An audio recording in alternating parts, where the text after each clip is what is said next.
పరిశుద్ధ గ్రంథాలు తెరవండి, దేవుని వాక్యం చదువుకుందాం. ఈరోజు దేవుడు మనతో ఏం మాట్లాడాలి అనుకుంటున్నాడంటే, వాక్యం చదవబోయే ముందు నేను చెప్తాను మీకు. ఈరోజు దేవుడు మనతో ఏ విషయం మాట్లాడాలి అని ప్రభు కోరుకుంటున్నాడంటే, కుటుంబ వ్యవస్థ గురించి, అనగా భార్యాభర్తల గురించి ప్రభు మనతో ఎందుకో నాకు మాట్లాడమని చెప్పాడు. ఇంకో కారణం కూడా ఉంది. మత్తయి సువార్త మనం స్టార్ట్ చేద్దామని అనిపించింది నాకు. ఇక్కడ ఏ సువార్తన? మత్తయి సువార్త ధ్యానాంశాలు. దేవుడి అందులో ఏ పాయింట్ తీస్తే అది మీకు చెప్పాలని నాకు ఆశ కలిగింది. ముత్తుకూరులో ఏమో కీర్తన గ్రంథం ధ్యానాంశాలు, నెల్లూరులో ఏమో ఇశ్రాయేలు రాజుల చరిత్ర ధ్యానాంశాలు, ఇప్పుడు ఎల్లాయిపల్లిలో ఏమో మత్తయి సువార్త ధ్యానాంశాలు. ఆ మత్తయి సువార్తలో నుంచి ఒక మాట మీకోసం పట్టుకొని వచ్చాను. ఆ మాట దేనికి సంబంధించిందంటే, ఒక కుటుంబంలో భార్యాభర్తలు ఎలా ఉండాలి, భార్యని గురించి కాకుండా వచ్చే వారం భార్య గురించి మాట్లాడుకుందాం. ఈ వారం ముఖ్యంగా భర్తను గురించి మాట్లాడాలని దేవుడు నాకు ప్రేరేపణించాడు. ఇక్కడ అందరు భర్తలమే, ఎవరో 2-3 తప్ప. అందరు భర్తలమే, అందరు భార్యలమే. యవనస్తురాలు పెళ్ళిన వాళ్ళు తప్ప ఇంకంతా మిగతా అంతా మనం ఒకటే గ్రూపు. మరి గుడిసెడి గ్రూపు, బేవార్స్ బ్యాచ్ మనకు తెలియదు, కానీ మనం అంతా మంచివాళ్ళం. అక్కడ ఏం లేదు, అందరు మంచివాళ్ళమే, ఏ ఇబ్బంది లేవు. ఒకవేళ ఎక్కడన్నా అక్కడ మనుషులు కనబడతారేమోనని ఈరోజు దేవుడు ఈ వాక్యం చెప్పిస్తున్నాడు. భర్తలారా, ఆత్మ సంబంధమైన బాధ్యతలు దేవుడు మన మీద పెట్టాడు. లోకంలో 2 రకాల కుటుంబాలు ఉంటాయి. ఒకటి దేవునిని ఎరిగిన కుటుంబం, 2 దేవునిని ఎరగని కుటుంబం. యేసును ఎరగని కుటుంబాలన్నీ దేవుని ఎరగని కుటుంబాల కిందకు వస్తాయి. సొంత రక్షకునిగా ప్రభువును గుర్తెరిగి ఆయనలో బతుకుతున్న ప్రతి కుటుంబం క్రైస్తవ కుటుంబంలోకి లెక్కలోకి వస్తుంది. క్రైస్తవ కుటుంబం, క్రైస్తవేతర కుటుంబం, అది లెక్క. ఇక్కడ కూర్చున్న మన కుటుంబాలన్నీ కూడా క్రైస్తవ కుటుంబాలే, అనగా క్రీస్తుని అనుసరించే కుటుంబాలే, యేసుని నమ్ముకున్న కుటుంబాలే. ఈ యేసు ప్రభువుని నమ్ముకున్న కుటుంబాల్లో భర్తలు ఎలా ఉండాలి? భర్తలు డేవిడ్ ఎలా ఉండాలి? అందరు భార్యలారు ఏనండి, ఈరోజు మీకు పండగ సార్, నీకు కోటి దండాలు సార్, బాగా చెప్పు భర్తల గురించి బాగా చెప్పు అనుకున్నా కూడా మీకు ఈరోజు మీ పార్టీ నేను ఫుల్గా మన బ్రదర్స్కి ఇచ్చేద్దాం. ఈరోజు రేపు వచ్చే వారం మా పక్షం, మా లీడరు, అప్పుడు మేము మా టీం కలిసి మీకు ఇచ్చేస్తాం వచ్చే వారం. ఇప్పుడు ప్రస్తుతానికి పురుషులకి ఇచ్చేద్దాం కోటింగ్. అందులో నేను కూడా ఉన్నాను. పాస్టర్ కూడా లోపల అనుకుంటుంది, చెప్పరా నాయన నీతోనే మాట్లాడాలి దేవుడని. అందరితో మాట్లాడతాడు దేవుడు. ఈరోజు దేవుడు మనకు నేర్పించే ప్రాముఖ్యమైన అంశం ఏంటంటే, నీతిమంతుడైన భర్త యొక్క విశిష్టతలు. అంశం పేరు నీతిమంతుడైన భర్త యొక్క విశిష్టతలు. క్రైస్తవ కుటుంబాల్లో ఉన్న భర్తలు నీతిమంతులైతే, క్రైస్తవ కుటుంబాల్లో ఉన్నటువంటి భర్తలు దేవుని వాక్యంలో నడిచేవాళ్ళైతే, క్రైస్తవ కుటుంబాల్లో ఉన్నటువంటి యజమానులు దేవుని చిత్తం చేసేవాళ్ళైతే, వాళ్ళు భార్య పట్ల ఎలా ఉండాలి అనేది మత్తయి సువార్తలో మనం ఇప్పుడు గమనిస్తాం. ఇప్పుడు మన కుటుంబాలు ఎట్లా ఉన్నాయి చెప్పండి? భర్త భార్యని ప్రతిదానికి విసిగిస్తున్నాడు. ఇప్పుడు భార్య నవ్వినా తప్పే, భార్య ఏరే వాళ్ళ ఇంటికి పోయి కొంచెం ఎక్కువసేపు ఉన్నా తప్పే, లేకపోతే మాట కొంచెం అట్లా జవ దాడితే అరుపులు కేకలు కదా. మన కుటుంబాల్లోకి అలజడులు గొడవలు వచ్చేస్తున్నాయి. క్రైస్తవ కుటుంబాల్లో కేకలు వినబడుతున్నాయి ఎక్కువగా ఈ సీజన్లో, ఈ మధ్యకాలంలో. యేసుక్రీస్తు వారి గురించి ఒక మంచి మాట బైబిల్లో రాయబడి ఉంది. అదేంటంటే, ఆయన తన స్వరమును వీధిలో వినబడనీయడు అన్నది బైబిల్లో. ఆయన తన స్వరమును సంత వీధిలో వినబడనీయడు. యేసుక్రీస్తు వారు బతికిన 33.5 సంవత్సరాల్లో ఆయన తగువ పెట్టుకున్నట్టు కానీ, కేకలేసినట్టు కానీ, ఆయన కేకలు వీధిలో వినబడినట్టు కానీ చరిత్రలో లేదు. మనకు మాదిరి మన దేవుడే కదా. భార్యలైనా భర్తలైనా ఈ మాట గుర్తుపెట్టుకోవాలి. మన కుటుంబం నీతిమంతుల కుటుంబమే అయితే, యేసును అనుసరించే కుటుంబం అయితే, నిజరక్షకునిగా మనం ప్రభువును గుర్తుపట్టి నీతిమంతుల జాబితాలో మన పేరు ఉన్నట్లయితే, భర్తలారా మనం యేసయ్యను ఫాలో అయ్యి మన స్వరం, కంఠస్వరం ఇల్లు గడప దాటుకుంటున్నట్లుగా జాగ్రత్త పడుదుము గాక. గట్టి చెప్పండి హల్లెలూయా. కొందరు తండ్రులు పిల్లల్ని తిడతా ఉంటారు. ఎప్పుడు చిన్నదానికి పెద్దదానికి పిల్లల్ని తిడతా ఉంటారు. తిట్టకూడదని నేను చెప్పట్లేదు, గడప దాటకుండా తిట్టాలి. ఏదైనా కూడా స్వరం బయటికి వెళ్లకుండా తిట్టాలి. మన పిల్లల సీక్రెట్లు మన పిల్లల మధ్యలోనే ఉండాలి. ఎవరిని మనం నమ్మే రోజులు కాదు తిమ్మతున్నా ఇవి. మనం పొరపాటున పక్కన వాళ్ళతో చెప్పుకున్నా కూడా ఇప్పుడు బాగుంటారు, కానీ ఏదో ఒక రోజు మళ్ళీ మన బిడ్డలను వాళ్ళు ఎత్తేసి మాట్లాడతారు. దేవుని బిడ్డల్లో కూడా పనిచేస్తాం తల్లి ఈ ఆత్మ. మనం నమ్మి చెప్తాం, అమ్మ అన్న ప్రార్థన చేయండి, మా అబ్బాయి ఇట్లా కొంచెం తాగుడు అలవాటైంది మా అబ్బాయి, కానీ మనం ప్రార్థన చేస్తారని చెప్తామా? వాళ్ళు అంత నీతిమంతులు కాదనుకో, అంత ఆత్మీయులు కాదనుకో, వాళ్ళు బయటికి వెళ్ళి పలానా ఆయన కొడుకు తాగుబోతంట, అట్టంట ఇట్టంట అని చెప్పుకుంటున్నారు. అందుకని మన బిడ్డల యొక్క బలహీనతలు మనకి మన బిడ్డకి మధ్యలోనే ఉండాలి. నమ్మితే దైవజనుడికి చెప్పి ప్రార్థన చేయించుకోవాలా. నేనైతే దైవజనుడు కూడా నేను ఒప్పుకోను అసలు. దైవజనుడు కూడా మనిషా దేవదూత అంటే నా గురించి అనే కాదు, ఎవరి గురించైనా మనిషా దేవదూత మనిషే, ఏమో చెప్పలేము. ఒకవేళ ఆ దైవజనుడు ఆ మాట ఇంకొకరితో చెప్తే అది అట వెళ్ళిపోతే మరీ సీరియస్ అయినప్పుడు, సీవియర్ అయినప్పుడే దైవజనుడికి చెప్పి, అన్న దయచేసి ఎక్కడ అనొద్దన్న ప్రార్థనలో పెట్టండి అని. మామూలుగా దేవుని చిత్తం ఎరిగిన సేవకులు కానీ, జీవితంలో కష్టపడి వచ్చిన సేవకులు కానీ ఎప్పుడు కూడా ఇతరుల బలహీనతలు వేరే వాళ్ళకి చెప్పరు. కొంతమంది ఉంటారు చెప్పుకునేవాళ్ళు, ఈమెటి బాగానే ఏరే వాళ్ళని పిలిచి ఆయన కొడుకిట్టంట అని చెప్పేవాళ్ళు సేవకులు కూడా ఉన్నారు.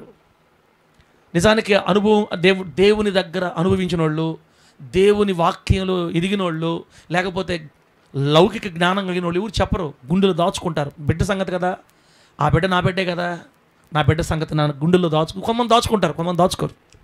కాబట్టి ఏదేమైనా బిడ్డలరా, మన పిల్లల విషయాలు కానీ, మన భార్య విషయాలు కానీ, మన భర్త విషయాలు కానీ మన గుండెల్లోనే ఉండిపోవాలి. మన స్వరం పొరపాటున బయట వినబడడానికి వీలు లేదు అనేవాడు హల్లెలూయా చెప్పండి, గట్టిగా చెప్పండి హల్లెలూయా.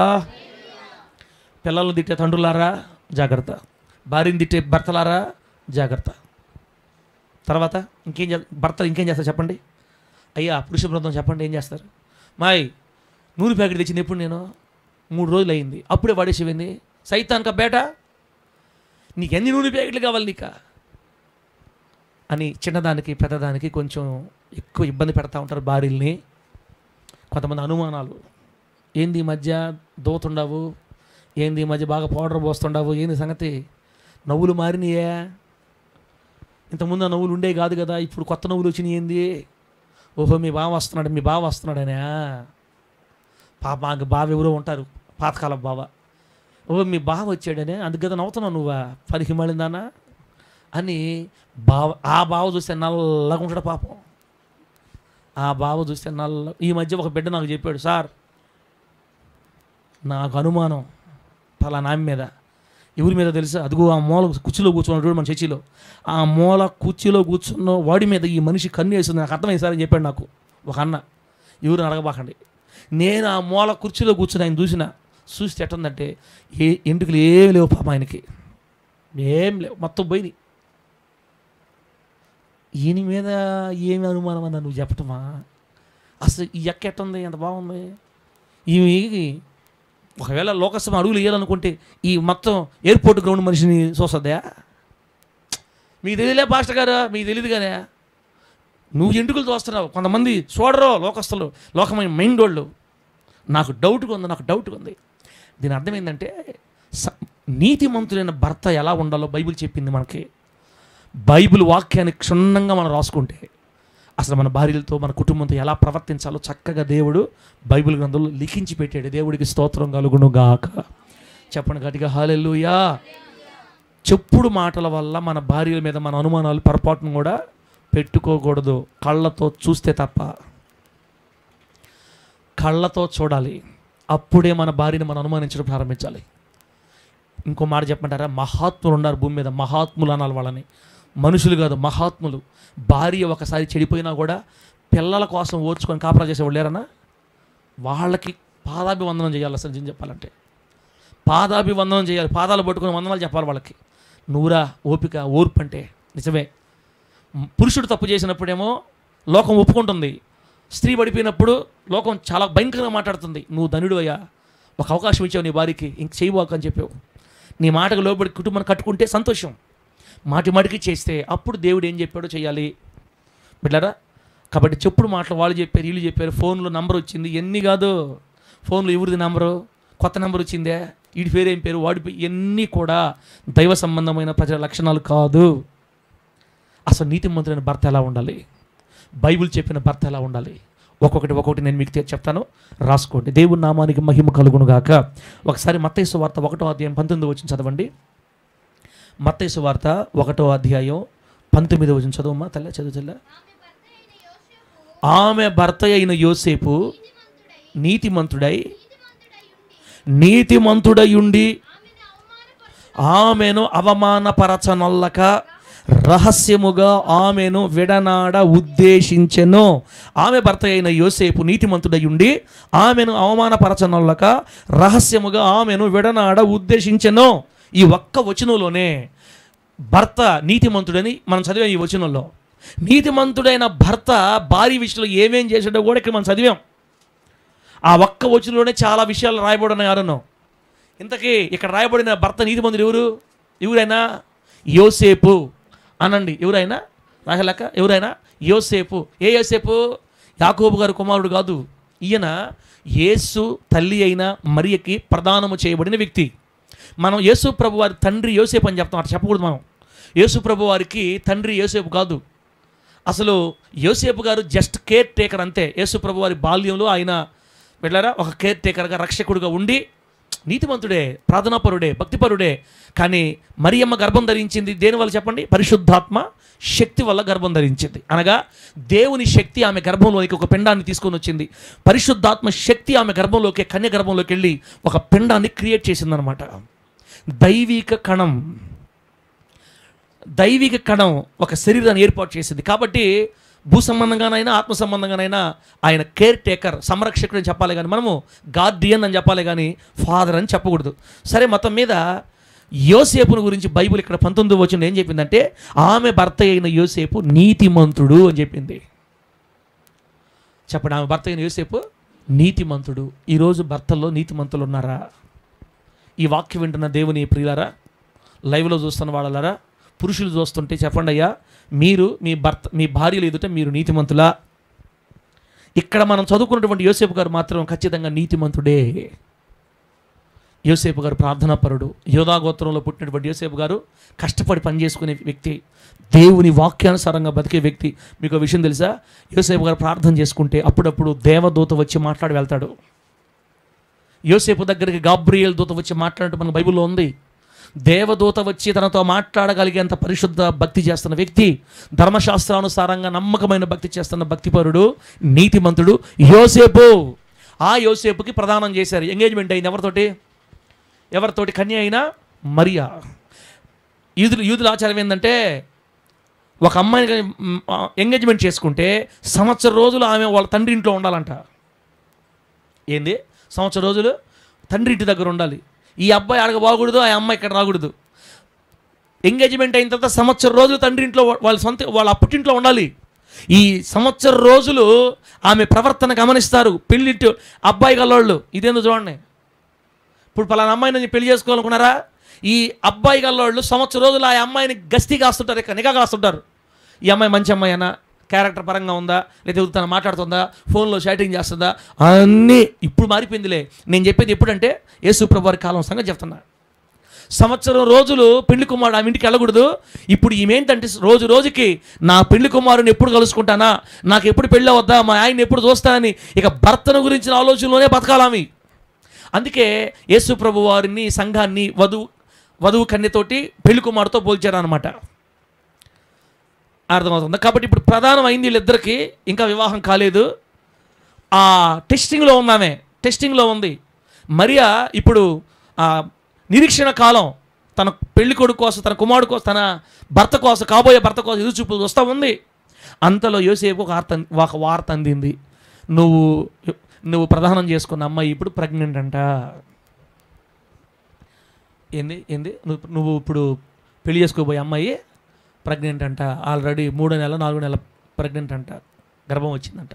గర్భవతి అంట. ఏంది సంగతి, ఏం జరిగింది అని అందరూ అతను అంటున్నారు. కొంతమంది మీరేమన్నా రూట్ తప్పారా అని మాట్లాడుతున్నారు. ఎప్పుడైతే ఆ విషయం తెలిసిందో పోయి వాళ్ళ మాటలు వింటాం కాదు, పోయి కనుక్కున్నాడు. పోయి కనుక్కుంటే నిజమే ఆమె గర్భవతి అని తెలిసింది. చెప్పండి, యోసేపు నీతిమంతుడా? నీతిమంతుడు కాదా? చెప్పండి, నీతిమంతుడు. ఎప్పుడైతే ఆయన పెళ్లి చేసుకోవాలనుకున్న అమ్మాయి గర్భవతి అని తెలిసిందో అదే మనమైతే ఏం చేస్తాం? అదే మన కొడుక్కి మాట్లాడుకున్న అమ్మాయి గర్భవతి అని తెలిస్తే మనం ఏం చేస్తామన్నా? లాగి పంచాయతీకి లాగి,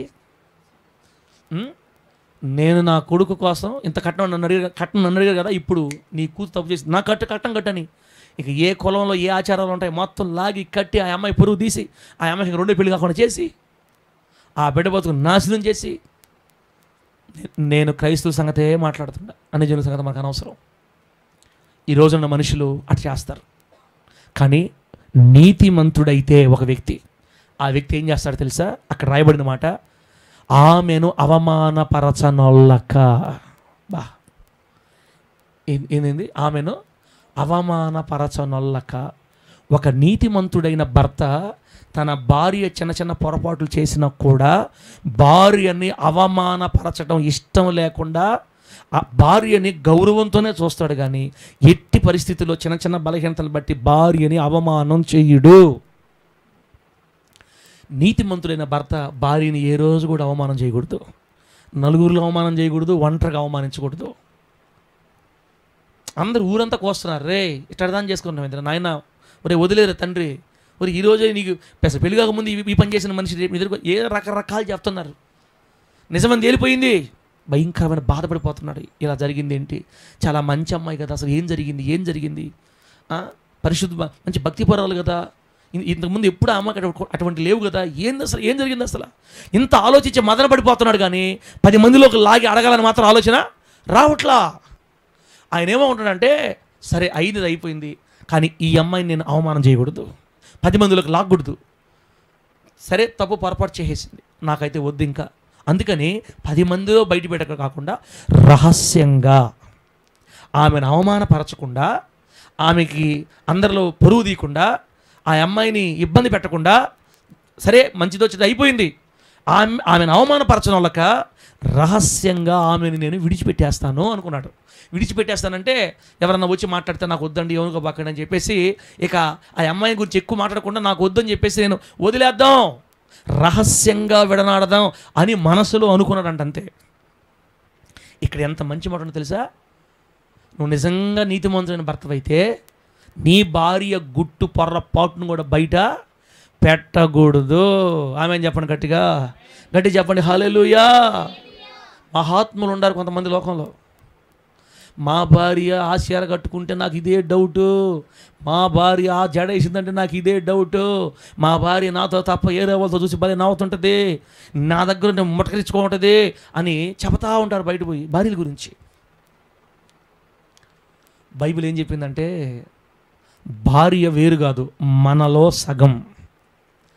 భార్య భర్త ఏక శరీరం అని చెప్పింది వాక్యం. చెప్పండి, భార్య భర్త ఎవరు? ఒకే శరీరం.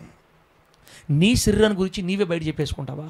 అసలు అది మంచి పద్ధతి కాదన్నా, అసలు అది మంచి పద్ధతి కాదు. భార్య భర్త గురించి అయినా, భర్త భార్య గురించి అయినా పొర్రపాటును కూడా బయట పెట్టడానికి వీలు లేదు. భర్త ఎంత దరిద్రుడైనా కూడా, భర్త ఎంత శాడిస్టుడైనా కూడా తన భర్త పరువుని భార్య నిలబెట్టాలి, భార్య పరువుని భర్త నిలబెట్టాలి. అది నీతిమంతులైన భర్తలు చేసే పని. నేను చెప్పేది ఇప్పుడు నీతి తప్పిన వాళ్ళ ప్రవర్తన గురించి నేను చెప్పేది, నీతి మాలిన వాళ్ళ సంగతి నేను చెప్పేది, నీతి కలిగిన వాళ్ళ గురించి చెప్తున్నా. మన భార్య గురించి ఎక్కడ కూడా మనము వాళ్ళను వ్యంగ్యంగా ఎగతాళిగా మాట్లాడి ఆమె పరువుని మనం బజారులో పెట్టకూడదు. ఏమి నీతిమంతులు నిజం చెప్పాలంటే, ఆమెను అవమానపరచనొల్లక. ఇంకా పెళ్ళిగాల ప్రదానం చేసుకుని అంతే, ఇప్పుడు గర్భవతి అయింది. నిజానికైతే కారణం చూపించి మనం వదిలేయాలి, అసలు ఏమనుకోవట్లా, అసలు రహస్యంగా జరిగిపోవాలి. ఏదైనా కూడా ఆ అమ్మాయి నేను ఇబ్బంది పెట్టకూడదు, మనకు అవసరం లేదు, రహస్యంగా వదిలేస్తా, అస్సలు అవమానం చేయను ఆ అమ్మాయిని. ఇది నీతిమంతులైన భర్త యొక్క ఆలోచన. అర్థమవుతుందా? ఫస్ట్ పాయింట్ రాసుకోండి. ఫస్ట్ పాయింట్, నీతిమంతుడైన భర్త యొక్క విశిష్టత ఏంటంటే, నంబర్ 1, ఎట్టి పరిస్థితుల్లో భార్యని ఇతరుల్లో అవమానము చేయకూడదు, అవమానపరచకూడదు. అత్తగారింటికి వెళ్ళినప్పుడు అజమాయిషి చేసి భార్యని వాళ్ళ ముందు తిట్టి, ఏళ్ళ ముందు తిట్టి, కొంతమంది భర్తలు భార్యని తిట్టడం పెద్ద హీరోయిజంగా ఫీల్ అయిపోతుంటారు. అరుణో, భార్యని తిట్టడం హీరోయిజంగా ఫీల్ అవుతుంటారు. అన్నదమ్ముళ్ళ ముందు, అక్క చెల్లెళ్ళ ముందు తిడతా ఉంటారు. ఏం అరబాకి ఏందో అమ్మాయిని అట్ట అరసం అంటే, మీ ఇద్దరు గమనండి, అటు అరిస్తే నా మనిషికి మనకు లోపల ఉంటుంది. రే ఏమైంటాను ఇదే డేవిడ్, వీళ్ళు ఏం చేయాలి డేవిడ్ అంటే, అట్లా అరిస్తే ఆ అమ్మాయి లోపల ఉంటుందంట. ఆ అమ్మాయికి మనసు ఉండదా? ఆ బిడ్డకి విలువ గౌరవాలు ఉండవా? ఆత్మాభిమానం ఉండదా? అందరి ముందు అరిచేస్తారా? గుట్టు గుట్టు గడప దాటకూడదంటే యేసునామంలో. సమస్యలు వస్తాయి, కానీ భార్య గురించి చచ్చిపోయేదాకా, ఈరోజు రేపు కాదు, చచ్చిపోయేదాకా మన భర్త గుట్టైనా మన భార్య గుట్టైనా గుండెల్లో దాచుకోవాలి. మనం మాట్లాడే మాట ద్వారా మన భార్యకి అవమానం రాకూడదు. ఒకసారి గట్టిగా హల్లెలూయా చెప్పండి. చెప్పండి గట్టిగా హల్లెలూయా. భలే ఓడికి చేశారు నన్ను. వాడు ఏమన్నా అక్కడ కూర్చొని తినటాడు, పొద్దున్న లేస్తే నన్ను ఏం సాగుతాడు? సంపాదించేవాడికి ఇచ్చినా బాగుండేది, తినేవాడు తినేవాడికి ఇస్తావా అని చెప్పింది వాళ్ళ అమ్మకి. సరే చెప్పిన మనిషి ఏమన్నా వదిలేసింది వాడిని? ఏమన్నా నలుగురు గనింది వాడి దగ్గర. కంటానే ఉంది, చెప్తానే ఉంది వాళ్ళ అమ్మకి, చెప్తానే ఉంది వాళ్ళ అమ్మకి. ఆంకి కోపం వచ్చి, చెప్తానే ఉన్నావు, నలుగురు పిల్లలకి అన్నావు, ఇంకెందుకు వాడి మీద ఎత్తుకున్నావు నువ్వు అల్లుడి మీద? భలే ఓడికి ఇచ్చావులే, పలానా మాంకి ఇచ్చినా కూడా నా బతుకు బాగుండదు అంటానే ఉంటుంది. అమ్మకి భర్త మీద చెబుతీవి, అత్తకి చెబుతీవి, బాబాయికి చెబుతీవి, పిన్నికి చెబుతీవి. అమ్మ మీది ఇప్పుడు కాదులే, వచ్చే వారం మీ సంగతి ఇప్పుడు కాదులే, ఇప్పుడు మాకు భార్యల గురించి కూడా అట్టడదాన్ని చేశారు, నాకు ఎట్టడదాన్ని చేశారు. 8 గంటలు లేచి ఆడదా? అసలు ఆడదా? 8 గంటలు లేస్తుందా? ఆడదా? నీ ఇంట్లోకి వచ్చి నీ శరీరంలో కలిసిపోయింది. ఇంకా నీ శరీరం గుట్టు కాపాడుకోవాలా. నువ్వు నిజంగా ఉదయాన్నే లేచి సిమ్ముకోవాలని నీకు ఇష్టమైతే నీ భార్యని ప్రేమించే భర్తగా తలుపులేసి నువ్వే జిమ్మేసి యేసునామలు అంతే. ఇంకా ఏమేసి తలుపులేసి నువ్వే చిమ్మేసుకొని 8 గంటలకి ఊరు తిరిగినట్టుగా 8 గంటలు నిద్రలేయి. అప్పుడు ముందు లేహస నీ భార్య లేసి బయటికి పోద్ది. అప్పుడు సిమ్ముకుందాం అనుకుంటారు ఊర్లో వాళ్ళు. ఏం చేద్దాం, ఇంకా తప్పదు. కానీ ఏదేమైనా భార్య పరువు మాత్రం పొరపాటున బయట పెట్టకూడదు. ఇవి మీకు తెలిసినవి, నాకు తెలిసినవి. కానీ మనం కోపం వచ్చినప్పుడు తప్పిపోతాం ప్రవర్తన. భర్త భార్యని అవమానం చేయకూడదు. అర్థమైందా? 2వ పాయింట్ రాసుకోండి. 2వ పాయింట్, నీతిమంతుడైన భర్త యొక్క విశేషతల్లో 2వ పాయింట్ చెప్పిన రెఫరెన్స్ చదవంతలే. ఆదికాండం 12వ అధ్యాయం. అక్కడ ఒక భార్య ఒక భర్త ఉన్నాడు. ఆదికాండం 12వ అధ్యాయం 10వ వచనం నుంచి 20వ వచనం దాకా చదవద్దు, అక్కడ జరిగిన సంగతి చెప్తా. ఆదికాండం 12వ అధ్యాయం 10 నుంచి 20 దాకా ఏం జరిగిందంటే, అబ్రహాము తన భార్యని నమ్మాడు. నీతిమంతుడైన భర్త తన భార్య మీద నమ్మకం కలిగి ఉంటాడు అని అర్థం. నీతిమంతుడైన భర్త యొక్క విశేషతల్లో 2వది, నీతిమంతుడైన భర్త తన భార్యని నమ్ముతాడంతే. నమ్మకం లేకుండా ఓరక గోకతా ఉన్నాడు కదా. అదేం జరిగింది అంటే, అబ్రహాం గారు కరువు వచ్చిందని కానాన్లో ఐగుప్తుకి వెళ్ళాడు. ఎక్కడికి వెళ్ళాడు? ఐగుప్తు దేశానికి వెళ్ళాడు. అక్కడ సమృద్ధి ఉందని అక్కడికి వెళ్ళారు. మొత్తం మీద అక్కడ అబ్రహాం గారు ఏమంటారంటే వాళ్ళ భార్యతోటి, సారాతోటి, అమ్మాయి నువ్వు సుందరవతి, నువ్వు సౌందర్యవంతురాలు అని నాకు తెలుసు అంటే, భర్త భార్యని ఏమంటాడు తెలుసా? అమ్మాయి నువ్వు చాలా అందగత్తెవు అమ్మాయి, నువ్వు చాలా బాగుంటావు అమ్మాయి నువ్వు అని అంటున్నాడు అబ్రహాం గారు భార్యని. ఇప్పుడు మన భార్యలు మనం ఏమనాలా? చీరపోతులు దానా, నేను చేసాడు మా డాడీ నాక అనాలా?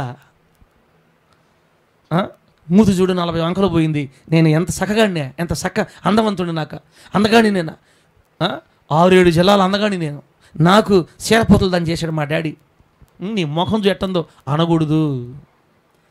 నీతిమంతుడైన భర్త తన భార్యని కనీసం నెలకొక్కసారైనా పొగడాలా. ఆమె చెప్పండి గట్టిగా. రోజు పొగడలేట ఇష్టం లేకపోయినా నెలకొక్కసారైనా పొగడాలి. నటించడం కాదు, నటనతో పొగటం కాదు, హృదయపూర్వకంగా పొగడాల. అసలు ముందు నీ భార్య మీద నీకు ప్రేమ ఉంటే భార్య నీకు పొగడాలనిపిస్తుంది. కొంతమంది ఏమంటారు తెలుసా? మా బాంధవ్యాలు అంటాడు పెద్దోళ్ళు, గమ్మనవా పాస్టరా, భార్యని పొగిడితే గర్వం వచ్చేస్తుందా, మళ్ళీ మనకు అన్నం వండి పెడదా. అందుకని ఏం చేయాలి? భార్యల్ని ఒక ఆయన చెప్పాడు, దుర్మార్గుడు ఏం చెప్పాడు తెలుసా? నాకు చెప్పాడు పెళ్ళినప్పుడు, కొత్తగా పెళ్ళినప్పుడు, మా మామ అవుతాడులే, దుర్మార్గుడు నాకేం చెప్పాడంటే, అప్పుడు నేను నమ్మలా, కానీ నమ్ముంటే ఎట్టయిపోయి నా కాపురం ఎట్టయిపోయింది. రే అలుడా మామ చెప్పు మామ, భార్యని వారానికి ఒకసారి కావాలని కల్పించుకొని అనాలంట. నాకు చెప్పాడు, నేను అబద్ధం చెప్పట్లా. భార్యని ఏ కారణం లేకపోయినా వారానికి ఒకసారి కల్పించుకొని అనాలా. అప్పుడే భార్యలు మనకి సరెండర్ అయి ఉంటారా. భార్యని లొంగ తీసుకునే విధానాల్లో ఇదొక విధానం. ఇదిగో తెల్లగా ఎర్రగా బుర్రగుందని నీ భార్యని రేపు కానీ నెత్తి మీద పెట్టుకున్నావా, నిన్ను కొంగును కట్టేసుకుంటుంది. ఈ మాటలు చెప్పేది భార్యల మీద, చెప్పేది పెద్దోళ్ళ. సైతాన్ కా బేటాలారా. తెలియని వాళ్ళు ఏం చేస్తారు, మగపిల్లలు చిన్న వయసులో పెళ్లి చేసుకుంటారు. వాళ్ళకి తెలియదు నిజమేనేమో అనుకొని ఒకవేళ ఆ మాటలు తీసుకున్నారు అనుకో, ఏవో ఒకటే కోటింగ్ భారీకి. ఇప్పుడు అయిన కుదరవ జాంతానాయ్, ఇప్పుడు జంజీ తేడా వచ్చిందంటే నువ్వు బతికితే ఇప్పుడు నేను బతకలేరా పో అంటారంత. ఇప్పుడు అంత ముందులాగా మనవాళ్ళలాగా ఓర్చుకొని, మీలాగా దీవెనక్క మీలాగా కొట్టినా తిట్టినా ఓర్చుకొని భర్తలతో కాపురం చేసే టైం కాదు ఇది. మర్యాద ఉంటే మర్యాద తప్పితే నీ దారి నీది, నా దారి నాది. నేను సంపాదించలేదా, నేను చదువుకోలేదా, ఎవరా సైతాన్ కా బేట పోరా నువ్వు అనేస్తున్నారు. ఇప్పుడు నిజంగా అనకూడదు ఆడపిల్లలు, ఇప్పుడు అంటున్నారు. అంతే, ఇప్పుడు ట్రెండ్ మారిపోయింది. ఇట్లా టైంలో వారానికి వస్తారా కలెక్ట్ చేసుకుని అనాలంటే కుదిరే పనులు కాదు. ఇప్పుడు ఈ లైవ్లో ఉండేవాళ్ళు ఏనండి, ఎవరన్నా వీడియో చూసేవాళ్ళు మీకు కూడా ఇట్లా మాటలు చెప్తుంటే అవన్నీ సైతాను మాటలు, మీరు నమ్మబాకండి. భార్యని ఎందుకు కొట్టాలి, అవసరమే ఉంది? భార్యని దేవుడు మనకి ఇచ్చింది కొట్టమనే? గుణవతి అయిన భార్య దొరుకుట, చెప్పు, గుణవతి అయిన భార్య దొరుకుట అరుదు, ఆమెను వారముకు ఒక్కసారి తన్నవలెను అనుందా? వారమునకు ఒక్కసారి తన్నవలేను అని బైబిల్ లేదు కదా. పాత రోజుల్లో పాపం తల్లులు ఎట్టబడ్డారో కానీ అదొక భయంకరమైన వ్యసనం. భార్యలు తిట్టడం, భార్యలను అరవడం, అందరిలో బూతులు తిట్టడం, అవి మూర్ఖపు రోజులు. ఇప్పుడు దేవుని వాక్యం మన దగ్గరకు వచ్చింది, వెలుగు వస్తుంది మనకి. భార్యని నమ్మాలి. అబ్రాం గారు అంటారు, అమ్మాయి నువ్వు నాకంటే చాలా బాగున్నావు అమ్మాయి, నువ్వు నాకంటే అందగత్తివి తెలుసా, అందుకని మనం ఇప్పుడు ఐగుప్తు పోతున్నాం కదా, వాళ్ళు నిన్ను చూస్తారు, నువ్వు వాళ్ళకి నచ్చుతావు. మనకు ఎవరు ఇక్కడ లేరు. వాళ్ళు ఏం చేస్తారంటే నీ అందాన్ని చూసి నన్ను చంపేసి నేను తీసుకెళ్ళిపోతారు అమ్మాయి. అందుకని సారా ఎవరన్నా నిన్ను అడిగితే నాకు పెళ్లి కాలేదని చెప్పు. ఆయన ఎవరంటే మా అన్నని చెప్పు. నన్ను అడిగిన నాకు కూడా పెళ్లి కాల, చిన్నవాడిని బాలుడిని, నాకు కూడా పెళ్లి కాలంట. ఆమె ఎవరంటే చెల్లి అని చెప్తా. నువ్వు అన్నని చెప్పు, నేను చెల్లి అని చెప్తా. నన్ను బతికిచ్చమ్మాయి, నువ్వు అందగత్తివమ్మాయి. భార్యని కానీ నిజంగా కానీ మనం కానీ పొగిడేమంటే దేవుడు ఇంక నీకు నేనే చేసి పెట్టేస్తారు. ఇక్కడ గుర్తుపెట్టుకోండి. మనం కానీ తిట్టినా కూడా చేస్తారులే పాపం వాళ్ళు. తప్పదు, మాకు పెళ్లి చేసుకుంటే మాకు ఈ బాధలు తప్పవని వాళ్ళు ఆల్రెడీ ఫిక్స్ అయిపోయారు. జన్జీ వాళ్ళు మాత్రం చేయరు, గుర్తుపెట్టుకోండి. ఇప్పుడు మన పిల్లలకు అసలు చేయరు, వాళ్ళ పొగడతా ఉండాల. అవసరమైతే ఒక ఆడియో రికార్డ్ చేసి, నా భార్య నువ్వు అందగత్తివి, నా భార్య నువ్వు తెల్లగా ఉండవు, నా భార్య నువ్వు సూపరు అని ఒక ఆడియో రెడీ చేసి వాళ్ళ షోలో పెట్టినాలి. ఇప్పుడు మనం ఇంత మంచి అందమైన అమ్మాయి నాకు దొరకటం నా అదృష్టం, నేను ఏ జన్మలు చేసుకున్న పుణ్యమో, నీవు నా కంటపడితేవి, అసలు నీ ఎదురు నిలబడటానికి కూడా నేను అర్హుని కాదు, నువ్వు ఎంత సుందరాంగిగా ఉండి నన్నెట్లా చేసుకుంటేవి, కాకి పండుకి దొండ పండుకి కాకి ముక్కకి ఇంత సంబంధం ఎలా వచ్చింది అని మనం భార్యని పొగిడే ఒక వీడియో చేసి పెట్టాలి. ఇప్పుడు వాళ్ళకి పెట్టాలా? కానీ మనకు అంత అవసరం లేదులే. నిజంగా నిండు మనసుతో భార్యను ఒక మాట పొగిడితే వాళ్ళు ఎంత సంతోషిస్తారు తెలుసా. వాళ్ళు చేసిన కష్టం అంతా మర్చిపోతారంటన్నా. ఎవరు పొగిడినా వాళ్ళు పడరు. పక్కింటి వాళ్ళు పొగడిని, అక్కడ భలే ఉందక్కని ఇచ్చారా, సూపర్ ఉందక్కని ఇచ్చారా అన్న కూడా సరేలే అవునులే. అదే కానీ భర్తకని అమ్మా ఏందమ్మా ఇట్టుంది, సూపర్ ఉందమ్మా ఇచ్చారు నీక, ఎట్టని తెలుసా సూపర్ అంతే అంటే చాలు పాస్టర్ నీకనా ఎట్టబద్దట అయిపోద్ది. ఇంకనా పాస్టర్ గారు చెప్పాడు అక్క బాగుందంటక్కమ్మా, పాస్టర్ గారు చెప్పాడు భలే ఉంది అని చెప్తున్నది. అందరూ పోయి ఓహో పాస్టర్ గారు పొగిడితే ఇంత పవరా, మనం తెలుసుకోవాలి. మనం కూడా భర్తలు, నీతిమంతులైన భర్తలు భార్యల్ని విసిగించకూడదు కానీ పొగడాలి. అది ఏ పనిగా డబ్బా కొట్టమని కాదు, అప్పుడప్పుడైనా ఏమని పొగడాలా, అమ్మాయి నా దగ్గర నీలాంటిది కాబట్టి ఉండింది, నాలాంటి షడిస్టోడి దగ్గర నీలాంటిది కాబట్టి ఉంది, ఇంకా కాపురం చేస్తా, నువ్వు లేకపోతే ఈ కాపురం ఏమండి, పిల్లకాయలు చూసుకుంటే ఎంత కష్టపడుతున్నావు నువ్వు, అసలు పొద్దున్న నుంచి రాత్రి దాకా కష్టపడుతున్నావు. పిసినారోడా నువ్వు ఎప్పుడైనా నీ భార్యను పొగిడేవా? పిసినారు కాదు, ఏం వాడాలి అక్కడ, గర్విష్టోడా. భార్యను పొగిడితే ఎట్టా, భార్యను పొగడకూడదు, మనం లోపల పొగుడుకోవాలా. బైబిల్లో లోపల పొగడమని లేదు, బయటికే పొగడమని ఉంది. జానుపాలన ఏడున్నాడు, జానుపాలన్న ఏంటన్నావా, భార్యని బయటికి పొగడాలా లోపల పొగడాలన్నా? బయటికే పొగడాలి. అబ్రహాము శారా గారితో చెప్తున్నాడు, నువ్వు అందమైన దానివి, నువ్వు సౌందర్యవంతురాలివి. నీతిమంతులైన భర్తలు హృదయపూర్వకంగా భార్యలు పొగడాలంతే.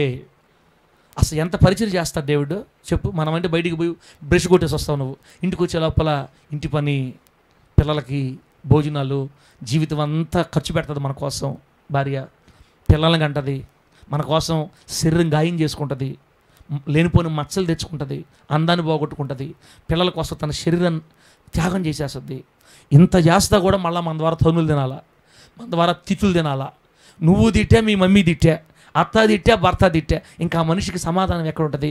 అందుకే మీరు నీతిమంతులైన భర్తలు అయితే హృదయపూర్వకంగా అప్పుడప్పుడైనా ఒకసారి పండగ పొగడండి అనా బంధవేనా? అవునా కదా బంధవేనా? ఈ మాట ఖచ్చితంగా గుర్తుపెట్టుకోవాలి. ఈ మాట భార్యని మనం పొగడాలి, ఖచ్చితంగా పొగడాలి. అంతే, నటన కాదు, హృదయపూర్వకంగా అన్నీ గుర్తుపట్టండి. ఏమేం చేస్తుందో మన కోసం గుర్తుపట్టి నీతిమంతులు అలా పొగడతారు. 3వ పాయింట్, అబ్రహాము అక్కడ ఏం జరిగింది? సరే అలా చెప్పేశాడా? వాళ్ళు లోపలికి వెళ్ళారా? ఆ తర్వాత రాజుగారికి ఆ ఊర్లో వాళ్ళని చెప్తా, అయ్యా మన ఊరు చివర ఒక అమ్మాయి వచ్చిందయ్యా, మామూలుగా లేదయ్యా, సినిమా హీరోలు మించిపోయిందంతే, అబ్బా ఆ రూపము, ఇంకా రకరకాలు చెప్పేస్తున్నారు ఈ గురించి. ఇప్పుడు ఆ వయసు ఎంతో తెలుసా మీకు? ఇప్పుడు ఆ వయసు ఎంతో తెలుసా? 70 సంవత్సరాలు. 70 సంవత్సరాల వయసు ఉన్న శారాని ఏమంటున్నారు? హీరోయిన్ కూడా బయట అంటున్నారు. మరి ఇక 40 సంవత్సరాల వయసు ఎట్లా ఉంటుందో కదా. అప్పట్లో పెళ్ళి అయ్యేది పురుషుడికి 40 సంవత్సరాలు, స్త్రీకి 30 సంవత్సరాలు పెళ్లి వయసు ఆ రోజుల్లో. ఇప్పుడు ఆమెకి 70, ఈయనకి 80, 75 సంవత్సరాల వయసులో దేవుడు పిలిచాడే అబ్రహాం గారిని. 75 నుంచి 80 సంవత్సరాల వయసులో ఇది జరిగింది. ఆమెకి 70 సంవత్సరాల వయసు ఉన్నప్పుడు ఆమె అందం. గెరార్ రాజు అబీమెలెకు దగ్గరికి వెళ్ళినప్పుడు ఆమెకి వయసు అని తెలుసా? 90 సంవత్సరాల వయసులో ఆమె అంత అందంగా ఉందంట. మరి ఏందో చూడండి, అంత అందగత్తే. అందరూ పొగిడేసరికి ఆ అంకగా పెళ్లి కాలేదంట. చిన్న పాపని లేక వచ్చి, ఏమవుతుంది నీకు మా చెల్లెలు, ఏమవుతుందమ్మా అన్న అయితే వచ్చి నాతోటి నేను పెళ్లి చేసుకుంటా, తీసుకెళ్ళిపోయాడు భార్యని. ఆపలేడు, ఒంటరిగా వచ్చాడు ఆ ప్రాంతానికి, ఆపలేడు, తీసుకెళ్ళిపోయాడు. ఇతనికి కానుకలు ఇచ్చాడు అబ్రహాం గారికి. అంటే వాడు అన్ననుకొని వెండిని, బంగారాన్ని, గాడుల్ని, గొర్రెల్ని, ఒంటెల్ని, పనివారిని ఇచ్చి ఆమె తీసుకెళ్ళిపోయాడు ఇంటికి. తర్వాత దేవుడి దగ్గర ఏడ్చాడు, ప్రార్థన చేశాడు. ఫరో ఇంటి వారిని దేవుడు మహావేదనల చేత బాధించాడంట. దేవుడికి స్తోత్రం కలుగును గాక. అంటే చెప్పండి హల్లెలూయా. ఇలా అంటున్నానని ఏమనుకోబాకండి తల్లే, అనుకోబాకండి. ఒకవేళ అదే సందర్భం మన ఇంట్లో జరిగితే, మనకు జరుగుంటే, ఆ రోజుల్లో మనమే ఉండుంటే, మన భార్యను అలా తీసుకెళ్ళి ఉంటే, తర్వాత సంవత్సరంకో 5 నెలలకో 3 నెలలకో నెలకో మొత్తం మీద ఆ రాజు మళ్ళీ తీసుకొచ్చి, ఏమయ్యా అబద్ధం చెప్పావు నువ్వు, రాత్రి దేవుడు నాకు కళ్ళ కనపడి చెప్పాడు నీ భార్య అంట కదా, నాకు ఎందుకు అబద్ధం చెప్పావు నువ్వు, నాకు శాపం తెచ్చిపెట్టాలనుకున్నావా, ఇదిగో తీసుకొని నీ భార్యని అని భయపడిపోయి ఆ వేదన తట్టుకోలేక ఫరో శారాని అబ్రహాం గారికి అప్పగిచ్చి ఆ ఊరు నుంచి పంపించేసాడు. సరే ఇప్పుడు ఒక వారం జరిగిన తర్వాత భార్య దగ్గరికి వెళ్ళి ఒక మాట అంటాడు. మనమైతే ఏమంటారు తెలుసా? అమ్మాయి నేనేమనుకోను, కానీ ఒక మాట అడగాలనుంది, నిన్ను ఏమన్నా చేశాడా రాజు చెప్పు. నేనేమనుకోనులే. మనమైతేనా ఆడ చూస్తున్నారు ఏంది? మనుషులు అన్నాక ప్రతి ఒక్కరికి డౌట్ వస్తుంది, ఏం చేశాడో, నా భార్యని ఏం చేసేసారు, ఎన్నిసార్లు చేశారు, ఆ అమ్మ ఏమైపోయిందో. ఖచ్చితంగా భర్తలు అలా అసలు ఇప్పుడు అవి జరగకుండానే వేధిస్తున్నారు భార్యల్ని, అవి జరగకముందే వేధిస్తున్నారు ఇప్పుడు. కానీ బైబిల్లో మనం గమనిస్తే ఎక్కడ కూడా శారాని అట్లా అనుమానించి అడిగినట్లుగా బైబిల్లో ఎక్కడ కూడా లేదు. దేవుడికి స్తోత్రం కలుగును గాక. చెప్పండి గట్టిగా హల్లెలూయా. అంతకు ముందు వాళ్ళు ఉన్న ప్రేమ కంటే మరింత ప్రేమగా వారు ఉన్నట్టే మనకు బైబిల్లో ఉంది, కానీ వారిద్దరు తగులేసుకున్నట్టు అనుమానాలు పెట్టుకున్నట్టు బైబిల్లో లేదు. ఇప్పుడు నేనేమంటున్నానంటే, నిజంగా నువ్వు నీతిమంతుని భర్తవైతే నీ భార్యని ప్రతి సందర్భంలో నువ్వు నమ్ముతావు. ఏం చేస్తారు? నమ్మాలంతే. నా భార్య మంచిది, నా మంచి భార్యని దేవుడు నాకు ఇచ్చాడు, క్యారెక్టర్ లెస్ భార్యను నాకు ఇలేదు, మంచి క్యారెక్టర్ స్త్రీని నాకు దేవుడు ఇచ్చాడు. పురుషులు ఇంటికి వస్తే ఇంట్లోకి వెళ్ళిపోద్ది నా భార్య సంగతి నాకు తెలీదా? పరాయి పురుషుడు ఆ ఇంట్లోకి వస్తే బయటికి కూడా రాదు, నీళ్ళు చెల్లిపోద్ది అంతే, కూర్చొని ముచ్చట్లు పెట్టుకోదు. ఒకవేళ వచ్చినా కూడా జాగ్రత్తగా చున్నీ వేసుకుంటుంది, ఎట పడితే అటు కూర్చోదు. నా భార్య సంగతి నాకేం తెలీదు. నా భార్య ఎక్కడున్నా కూడా దేవుని కోసం బతికేది, నా భార్య భక్తి కలది. ఒకవేళ అరాచకం వాళ్ళు చేయాలి, కానీ నా భార్య అసలు పొరపాటును ఒప్పుకోదు. కానీ నేను ఆరాధించే దేవుడు నా భార్య మీద చెయ్యి వేయనివ్వడో. అసలు నా భార్య అట్లాంటిది కాదు. కాబట్టి నా భార్యని ఎట్టి పరిస్థితులు అనుమానించకూడదని అబ్రహాం గారు ఆయన భార్యని అత్యున్నతంగా నమ్మాడంట. దేవునికి స్తోత్రం కలుగును గాక. చెప్పండి గట్టిగా హల్లెలూయా. ఆ నమ్మకం మన భార్యల మీద మనకుంటే ఎంత శ్రేష్టత చెప్పండి. మొత్తం ఎన్ని చెప్పాను ఇప్పుడు? ఎన్ని పాయింట్ చెప్పానమ్మా? ఒకటి ఫస్ట్ చెప్పండి, నీతిమంతుడైన భర్త మొదటిది ఏంటి? భార్యని అవమానం చేయకూడదు, భార్యల్ని భర్తలు నలుగురిలో ఆరడి చేయకూడదు, అవమానం చేయకూడదు, మాట్లాడకూడదు. భార్యని భర్త కానీ భర్త భార్యని కానీ పొరపాటున అవమానం చేయకూడదు. రెండోది ఏం చెప్పాను? రెండోది భార్యని కనీసం పండగలకైనా పొగడాలా, పండగలకైనా పొగడాలా. నేనైతే వారానికి ఒకసారి పొగడుతుంటా, మీరేమని అనుకోండి. నాకు వీలు దొరికినప్పుడల్లా పొగడుతుంటా. కావాలని పిల్లల ముందే పొగడతా. నేను ఎవరి ముందు? పిల్లల ముందే పొగడతా దివినక్క. ఎందుకంటే రేపు వాళ్ళు పెళ్లి చేసుకున్న తర్వాత మేము వాళ్ళకి మాదిరి, డాడీ నీలాంటోడు దొరికితే భలే బాగుంటుంది డాడీ మాకు అంటుంటారు నాతోటి. నా లాంటోడు కావాలంటే మీరు ప్రార్థన చేసుకోండి. ఇక్కడ ఏంది ఏమనుకున్నాను నన్ను అసలు? అవును డాడీ, నువ్వు కొంచెం అరిసినా కానీ మమ్మీని బాగా చూసుకుంటావు డాడీ. పిల్లలే సాక్ష్యం చెప్తా, సంతోషం అమ్మ నాక. మీరు మీ పిల్లల ముందు ఏం చేస్తారు? ఏ సైతాందానా అని తిడుతున్నారా? మన పిల్లల ముందు మన భార్యని సైతాందానా అని తిట్టామనుకో, రేపు వాడి భార్యని వాడు ఏం చెప్తా, ఏం తిడతాడు? రాక్షస్ అంటాడు. అంతే, రాక్షసి. మా డాడీ మా మమ్మీని సైతాన్ అని అన్నాడు, నేను ఒక అడుగు ముందుకేసి రాక్షసి అని పిలుస్తా కదా. కాబట్టి మన పిల్లల ముందు కాదు, మన భార్యని మనం ఆమె కష్టాన్ని గుర్తించి ఆమెని మెప్పించాలి, పొగడాలి. నీతిమంతుల భర్తలు. మూడోది, నీతిమంతుడైన భర్త భార్యని నమ్మాలి. గుణవతి అయిన భార్య దొరుకుట అరుదు, అటిది ముత్యముల కంటే శ్రేష్టమైనది.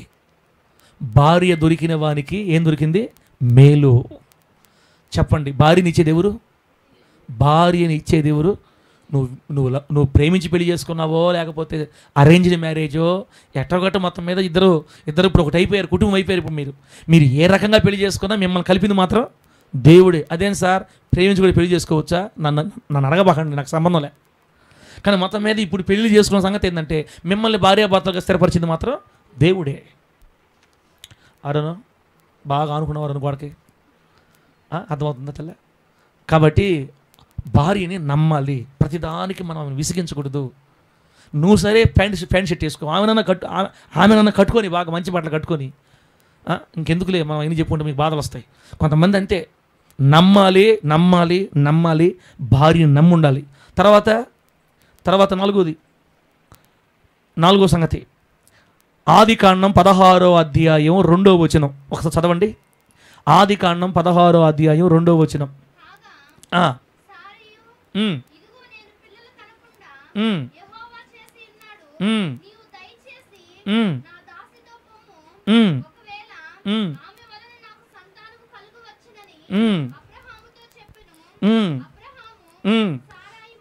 అది అబ్రాము శారాయి మాట వినెను. అక్కడ కొట్టు గీత. అబ్రాము శారాయి మాట వినెను. నేను చదువుతున్నా చూడండి మళ్ళా. అబ్రాము భార్య అయిన శారాయి అతనికి పిల్లలు కనలేదు. ఆమెకు హాగరు అని ఒక ఐగుప్తుల దాసి ఉండెను. కాగా శారాయి, ఇదిగో నేను పిల్లలు కనకుండా యెహోవా చేసి ఉన్నాడు, నీవు దయచేసి నా దాసితో పొమ్ము, ఒకవేళ ఆమె వలన నాకు సంతానం కలగవచ్చునని అబ్రాముతో చెప్పాను.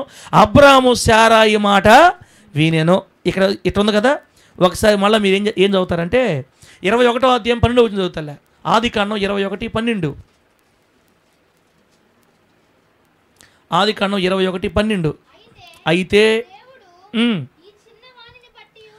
అయితే దేవుడు ఈ చిన్నవాణిని బట్టి నీ దాసిని బట్టి నీవు దుఃఖపడవద్దు. శారా నీతో చెప్పు ప్రతి విషయంలో ఆమె మాట వినుము. అబ్బా దేవునికి స్తోత్రం కలుగును గాక. చెప్పడం గట్టిగా హల్లెలూయా. ఒకసారి ఏమో శారాయి మాట వినేను. ఎవరు? అబ్రహాం గారే భార్య మాట అన్నాడు. ఇక్కడ రెండో సందర్భంలో దేవుడే చెప్తున్నాడు, ఒరే అయ్యా అబ్రహాం నీ భార్య మాట వినో. నాలుగోది నీతిమంతుడైన భర్త దాదాపుగా భార్య మాట లెక్కలోకి తీసుకొని కొన్నిసార్లు భార్యల మాట మనము వినాలా? చెప్పండి, భార్యల మాట మనము వినాలి. అంటే ఇప్పుడు మీరందరూ స్త్రీలు ఉన్నారేడ, నాకు మా కంటికి పురుషులు కనపడితే చెప్తా బాగా. ఆడను ఒక్కొక్కసారి మనం లేయమ్మ మాట ఏం చేయాలి, నువ్వు తీసుకోవాలా. మొన్నసారి మీరు మెంటల్ దానికి ఏం తెలుసా అనకూడదు మనం అసలు. కొంతమంది ఏమంటారంటే మెంటల్ మాటలు చెప్తుంటుంది. ఎప్పుడు కూడా భార్య కుటుంబం గురించి మెంటల్ మాటలు చెప్పదు. ఎంత మెంటల్ మనిషికైనా కుటుంబం గురించి బాధ్యత ఉంటుంది. అసలు నీ మనసులో భార్యకి ఏంది మనం విలువిచ్చేది? మన మాట. అసలు ఆ మాటే మనకు ఉండకూడదు. ఇక్కడ దేవుడు ఏమంటాడంటే, శారా నీతో చెప్పే ప్రతి విషయంలో నువ్వు ఆ మాట వినో బ్రహ్మ అని చెప్తున్నాడు దేవుడు. బాంధవానికి ఈ మాట నచ్చినట్లే. నువ్వా ఏడ మనం వినేది వాళ్ళ మాట అంటే ఊహ తీసుకొని ఊటుకూరు పోతాం మనకెందుకు అదే భార్య ఎంతవరకు అంతవరకే అనకూడదు అనకూడదు అనకూడదు. ఒక మంచి సామెత ఉంది లోకంలో, ఏంటో తెలుసా? ఇంట్లో భార్య గెలవాలంట, బయట భర్త గెలవాలంట. బా ఎంత మంచి మాట అది. ఇంట్లో ఎవరు గెలవాలక్క? ఇంట్లో భార్య గెలవాలి, బయట భర్తని గెలిపించాలి భార్య. అది ఇంట్లో భర్త భార్యను గెలిపించాలా, బయట భార్య భర్తను గెలిపించాలా. ఇది అసలైన కుటుంబం అంటే. లోకస్తులకి ఇంతమంది సామెతలు ఉంటే దేవుడు చెప్తున్నాడు, ఒరే పిచ్చోడా, అప్పుడప్పుడు నీ భార్య నీ కాపురం కట్టే మాటలు చెప్తుంటుందిరా, ఆఫ్ మైండ్ లేకుండా ఆ భార్య మాటలు వినో, కుటుంబాన్ని కట్టుకో. భార్య చెప్పద్ది, అయ్యా మనకెందుకు ఈఎంఐలు, ఎందుకు మనకు ఆశలు ఉన్నప్పటికీ తీసుకుందాంలే, నోర్బాయ్ సైతందన అందరు కొంటా ఉంటే, ఊర్లో ఉండే వాళ్ళు అందరూ కొంటా ఉంటారు, బండ్లు ఏసీలు కొంటా ఉంటే నువ్వు సైతాన్లాగా దాపరిచావు నా ఇంటికే. నువ్వు కడతాడా, మీ తాత దగ్గర తెస్తాను, మీ అమ్మ దగ్గర తెస్తున్నావా, కట్నం ఏం తెచ్చావు పెద్ద, ఏంది వద్దని చెప్పింది దానికి కట్నం దాకా బయడే మనిషి. రెండోసారి ఆ మనిషి అనుకుంటుంది ఇంకేం వీడికి చెప్పకూడదు అనుకుంటుంది. భార్య మాట కాదని పోయి తెచ్చుకున్నాడా. ఇప్పుడు ఫోనుల్లో చెత్త రేపతుంటే ఫోన్లు చేసి, నువ్వు మాట్లాడు, నువ్వు మాట్లాడమ్మాయి, లేడని చెప్పమ్మాయి, బయటికి పోయాడని చెప్పమ్మాయి, నువ్వు చెప్పు. అప్పుడు నాలాంటి వాడైతే, నాలాంటి మైండ్ గల మనిషి అయితే, నేను నువ్వే మాట్లాడుకో అని చెప్పాలా. ఒక్కొక్కసారి భార్యల ద్వారా దేవుడు మనకు మంచి సలహాలు ఇస్తాడు. అందుకే నేను సంఘ విషయాల్లో పాస్టర్ అమ్మ మాట ఖచ్చితంగా వింటానక్క. నేను అసలు కుటుంబ విషయాలు కానీ సంఘ విషయాలు కానీ మ్యాక్సిమం పాస్టర్ అమ్మ మాటే ఉంటుంది. ఎందుకంటే నాకంటే ఆత్మ సంబంధ జ్ఞానం, లేదా ఎట్లా చెప్పాలి, బాగా గ్రహిస్తుంది, ముందు ఏం జరుగుతుందో చెప్పేస్తుంది కరెక్ట్గా. పాస్టర్ అమ్మ ఎట్ట చెబితే జరిగిపోద్ది అంతే, నాకు అది నమ్మకం అన్నమాట. నువ్వు ఇటుగా అన్నావంటే ఖచ్చితంగా ఆ అన్న బాధపడతాడంటది, నేను అంటాను ఆయన బాధపడిపోయి ఉంటాడు. నువ్వు ఇలాగని చేసేవంటే అక్కడ అయిపోద్దని చెప్పొద్ది, అలా అంటాను. చూసి ఇప్పుడేమనుకున్నానంటే, అమ్మాయి నువ్వు చెప్తే ఖచ్చితంగా జరిగిపోతుంది, నాకు వద్దు తల్లే, అసలు నేను అక్కడ బానుపో, అసలు నేను అక్కడ మాట్లాడను పో అని ఇప్పుడు జాగ్రత్త పడుతున్నా. భార్యలు మనకు మంచి సలహాలు చెప్తారు, వాళ్ళకి దైవ జ్ఞానం ఒక్కొక్కసారి దేవుడు ఇస్తాడు. కుటుంబ విషయాల్లో మనం ఖచ్చితంగా భార్యల మాట వినటం మంచిది. ఆత్మ సంబంధమైన భార్యలు కనుక అయితే ప్రతి మాట వినాలా. దేవుడికి స్తోత్రం కలుగును గాక. ఎన్ని మాటలు వినాలా? ప్రతి మాట వినాలా. ఆత్మ సంబంధమైన స్త్రీలు అయితే, భక్తి కలిగిన భార్య అయితే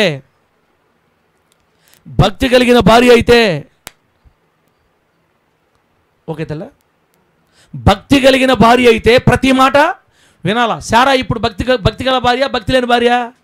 భక్తి కలిగిన భార్య. దేవుడు అంటాడు, శారా నీతో చెప్పే ప్రతి విషయంలో మాటిను. నేను కూడా అదే ఫాలో అయిపోతుండా. సంఘము ఇంట్లో ఏది చెప్పినా వింటమే, బయటికి పోతే మనం వినమా అసలు. నోరు మొయ్యి, ఇంక నీకు అనవసరం, ఇక గీత దాటావు, ఇంక నీ మాట, నువ్వు లోపల మందిరం చర్చి ఇల్లు నీ మాట ఓకే. నేను బయటికి వెళ్ళవాలా, బయటికి వెళ్ళి ఆడగోడ దెబ్బలే నాకు.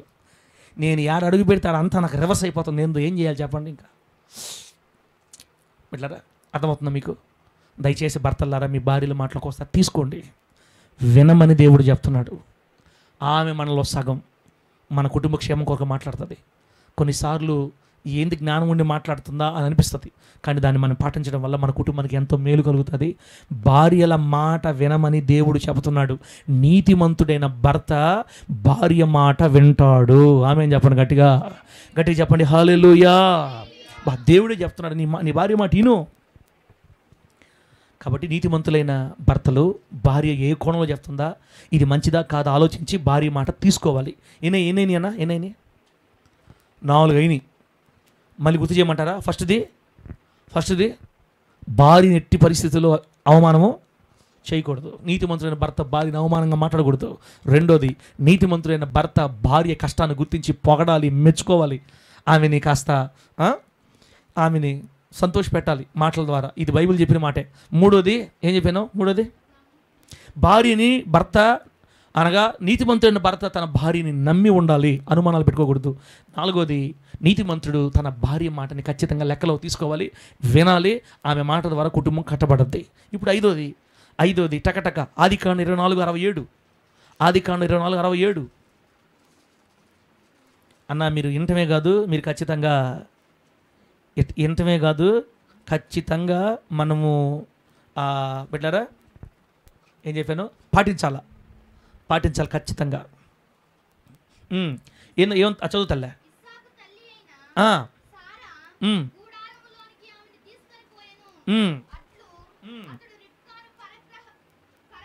పరిగ్రహింపగా ఆమె అతనికి భార్య ఆయనో, అతడు ఆమెను ప్రేమించెను. కొట్టో గీత అక్కడ సపట్లు కదను గీత కుట్టు సపట్ అంటే సపట్ కొట్టాలా, గీత అంటే గీత కొట్టాలా.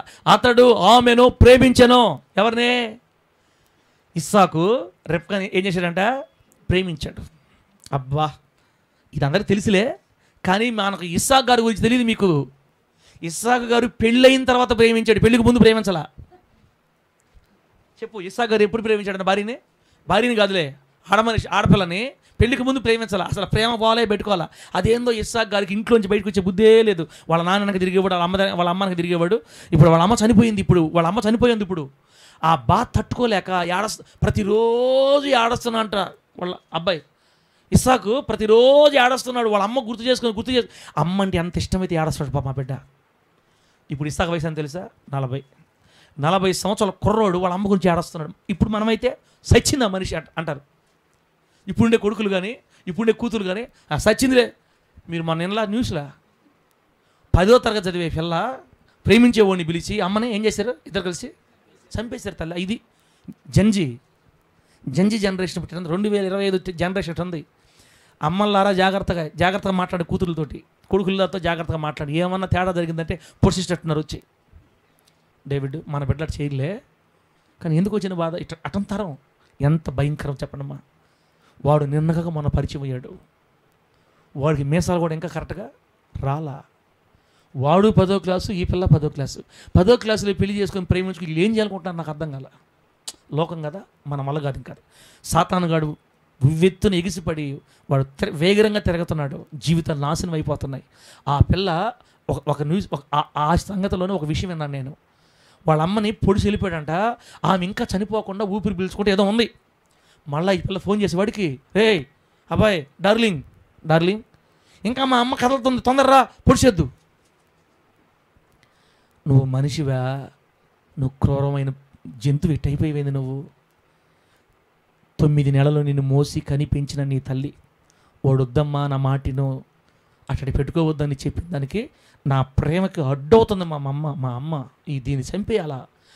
డార్లింగ్ తొందరరా, ఇంకా కళ్ళు కలుతుంది, బాగా పొడిస్తే కదా నువ్వా అని మళ్ళీ వాడు వచ్చి వెనక్కి వచ్చి మళ్ళీ పొడిచాడు. చచ్చిపోయిందాక. యోసేపు పెళ్ళికి ముందు ఎవరిని ప్రేమించలేదు. యోసేపు ప్రేమించడం ఎప్పుడు స్టార్ట్ చేశాడంటే పెళ్లి చేసుకున్న తర్వాత భార్యని ప్రేమించడం స్టార్ట్ చేశాడు. దేవుడికి స్తోత్రం కలుగును గాక. గట్టిగా చెప్పండి హల్లెలూయా. నీతిమంతుడైన భర్త భార్యని మాత్రమే ప్రేమిస్తాడు. భార్యను మాత్రమే అని ఎందుకన్నానంటే కొన్ని ప్రేమలో రకాలు ఉన్నాయి. తల్లిని ప్రేమించే ప్రేమ వేరు, కూతురుని ప్రేమించే ప్రేమ వేరు, కొడుకుని ప్రేమించే ప్రేమ వేరు, భార్యని ప్రేమించే ప్రేమ వేరు. నా మాటలో అర్థం ఏంటంటే కొడుకు కంటే, కూతురు కంటే, తల్లి కంటే, ఎవరికంటే, అందరికంటే ముఖ్యంగా మొదట దేవుని ప్రేమించాలి. ఆ తర్వాత మనం ప్రేమిస్తే మనం భార్యనే ప్రేమించాలంతే. అది నా పాలసీ, నేను తెలుసుకుంది. అది మా అమ్మకి ఎప్పుడూ అర్థమైపోయింది ఈ విషయం. మా మమ్మీకి, మా సంగతి కూడా మాట చెప్తా, మా మమ్మీకి పురాతన కాలంలో అర్థమైపోయింది. నేను ఒక మాట చెప్పాను, మమ్మీ కోడలకి నీకు ఏదంటే మీ ఇద్దరు చూసుకోండి, నా దాకా దేబాకు, నాకు చెప్పబాకు. నీకు ఆమెలో ఏం నచ్చట్లేదో, ఆమెలో నీకేం నచ్చట్లేదో అది స్టార్టింగ్లో లేమో, ఇప్పుడు కాదులే స్టార్టింగ్లోలే, ఏమైనా ఉంటే మీ ఇద్దరు చూసుకోండి, నాకు చెప్పబాకు. ఇప్పుడు నువ్వు చెప్పేవన్నీ నేను పోయి ఆమెను కొట్టలేను, ఆమె చెప్పిందని నిన్ను తిట్టలేను, నాకొద్దు, మీరిద్దరే చూసుకోండి అని ఒకసారి ఏంది ఓరకనే నా భార్య మీద చెప్తున్నావు నువ్వు అన్న మాటకి, ఏంది ఊరికే నా భార్య మీద చెప్తున్నావు నువ్వు అన్న, అబ్బా తల్లి లేకుండా భార్య వచ్చింది ఈయనకే అనింది. ఇంకా ఆ రోజుతో నాకేం చెప్పడం మానేసింది. నిజమే, దేవుడు ఏం చెప్పాడు తెలుసా? నీ తల్లిని తండ్రిని విడిచి నీ భార్యని హత్తుకో అని చెప్పాడు దేవుడు. తల్లిని తండ్రిని విడవడం అంటే ఇక పెళ్ళైన తర్వాత తల్లిదండ్రుల ప్లేస్లోకి భార్య రావాలి, భార్య తర్వాత తల్లిదండ్రులు రావాలి. కొంతమంది చెల్లెళ్ళకి ఏందో అసలు మొహంలో సంతోషం కూడా లేదు. నేను ఇంతగా వాళ్ళ పక్షాన మాట్లాడుతుంటే నీరసం వచ్చేసింది. వారు ఆపరా నా స్వామి, ఏంది మాకు తెలుసు కానీ అన్నట్టు ఆ లోపల ఉండేవాళ్ళు కుర్రోళ్ళు ఉన్నారా? ముసలి చూడమ్మా, లోపల ఉండేవాళ్ళు కుర్రోళ్ళ ముసలోళ్ళ, ఎవరన్నా కుర్రోళ్ళు ఉంటే మంచిది, సంతోషం నవ్వుతుంటారు పాపం. ఇస్తారా అక్కడ రాళ్ళతల్లా? వెళ్ళిపోయారా? వెళ్ళారాక ఇంకా ఆపేస్తున్నా. నీతిమంతుడైన భర్త భార్యని ఏం చేయాలి? అందరికంటే ఎక్కువగా ప్రేమించాలి. కూతురైనా కొడుకైనా భార్య తర్వాతే. అట్లాగే భార్యకి భర్త ఫస్ట్.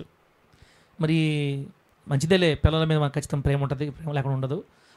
అంత వాల్యూ ఇచ్చాడు దేవుడు భార్యకి భర్తకి. కాబట్టి బిడ్డలారా, నీతిమంతుడైన భర్త తన భార్యని పెళ్లి తర్వాత ప్రేమించాలా. ఇప్పుడు ఏమనుకుంటున్నారంటే ముందు ప్రేమించుకుందాం మనం. దేవుడు ఏం చేద్దాం ఫస్ట్, ఇప్పుడు జనరేషన్ ముందు ప్రేమించుకుందాం, ఒకరినొకరు అర్థం చేసుకుందాం, ఒకరినొకరు పార్కులకి వెళ్దాం, ఫస్ట్ బాగా మాట్లాడుకుందాం ఇద్దరమే, నా ముందు నువ్వు నీ ముందు నేను, బాగా మాట్లాడుకొని లోతుల్లోకి పోయి ముందు ఒకరినొకరు అర్థం చేసుకొని ఆ తర్వాత మనకు నచ్చితే పెళ్లి చేసుకుందాం, నచ్చకపోతే వదిలేద్దాం. ఇప్పుడు ఇంకా ట్రెండ్ ఏంటి తెలుసా, అగ్రిమెంట్ రాసుకున్నారు ఇద్దరు. ఫస్ట్ అగ్రిమెంటు ప్రేమలో, అగ్రిమెంటు లవ్ ఏంది, 3 సంవత్సరాలు మనిద్దరం ప్రేమలో ఉందాం. ఈ అగ్రిమెంట్ ఏం తెలుసా, నువ్వు ఎవరిదైనా తిరుగు, నేను నిన్ను అడగను, నేను ఎవరిదైనా తిరగతా, నువ్వు నన్ను అడగకూడదు, కానీ మన ఇద్దరమే ప్రేమలో ఉందాం, మన ఇద్దరమే హ్యాపీగా ఉండాలి. మళ్ళీ ఏ తిట్టుకోవడం, ఏంది వాడితో మాట్లాడుతున్నావు అనుకోకూడదు, నువ్వు ఎవరితో తిరుగు, నేను ఎవరితో తిరగతా, మన ఇద్దరం కలిసి ఉందాం. ఇది అగ్రిమెంటు 3 సంవత్సరాలు. ఆ తర్వాత ఇష్టమైతే అగ్రిమెంట్ పెంచుకుందాము, లేకపోతే విడిపోతాం. నేను లేనిపోయిన మాటలు చెప్పట్లేదు తల్లి, నేను జరిగే మాటలు చెప్తున్నా. ఇప్పుడు అలా జరుగుతుంది. ఎక్కువగా ఈ దుర్మార్గం ఎక్కడుందో తెలుసా, సాఫ్ట్వేర్ ఫీల్డ్లో ఉంది ఎక్కువ. ఇప్పుడు ఇది సాఫ్ట్వేర్ ఫీల్డ్లో ఉంది ఎక్కువ. ఇది దేవుడు చెప్పిన క్రమమా? అందుకే విడాకులు పెరిగిపోయినాయి ఈ రోజున. విడాకుల సంఖ్యలు, విడాకులు వేళల్లో చేసుకుంటున్నారు.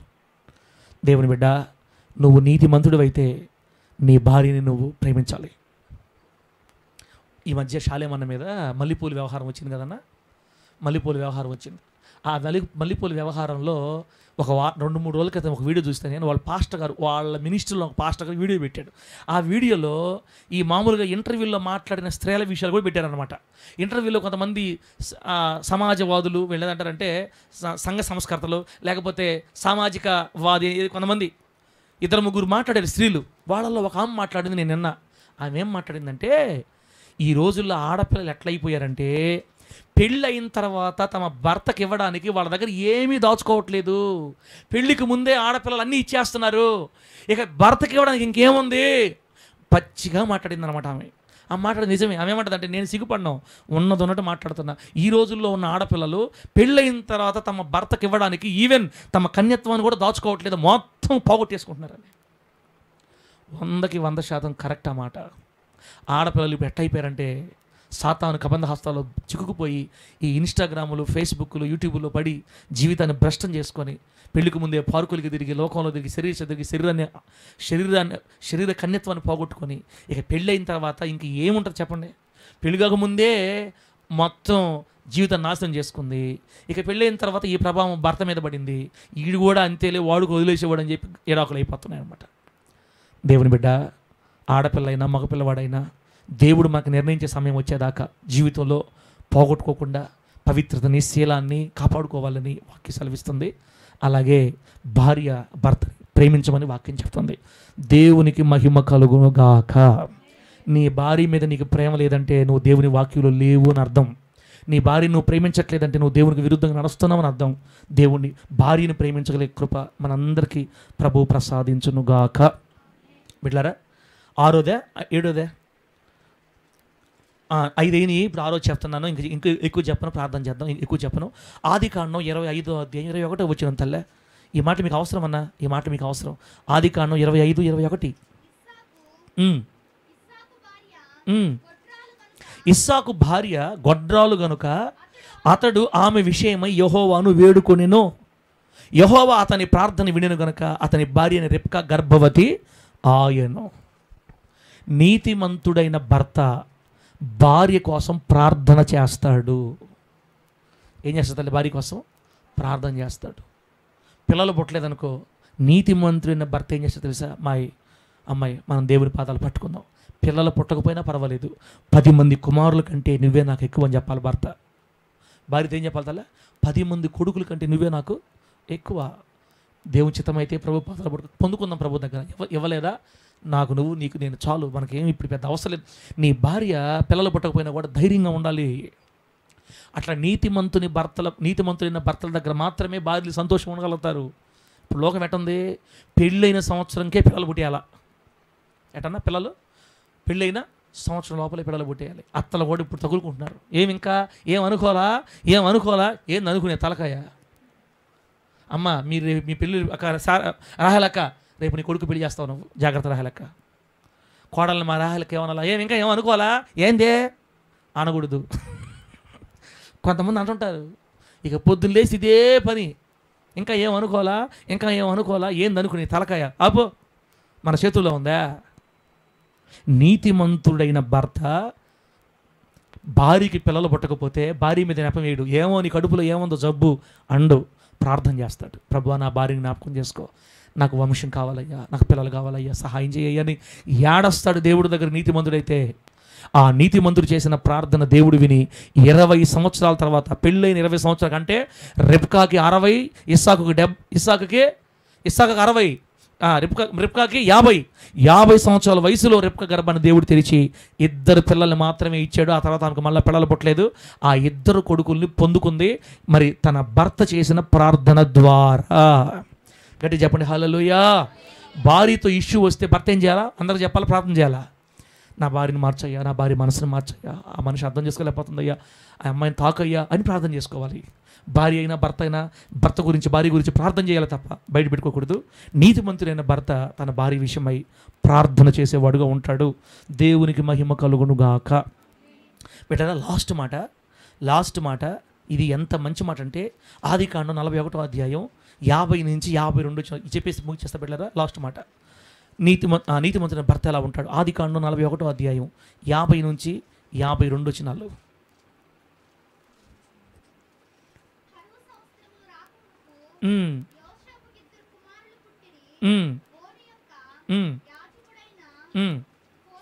ఎన్నో వచ్చిన తల్లి చెప్పింది. ఎన్నో అధ్యాయం చెప్పేదమ్మా నేను. ఇక ఎన్నో అధ్యాయమ్మా? 41 తల్లి, 41 చెప్పింది. చదువు, అదే తల్లి, ఆ వాక్యమేనమ్మా. 41 52 వచ్చినమ్మా, 50. ఓకే, చదువు తల్లి, చదువు.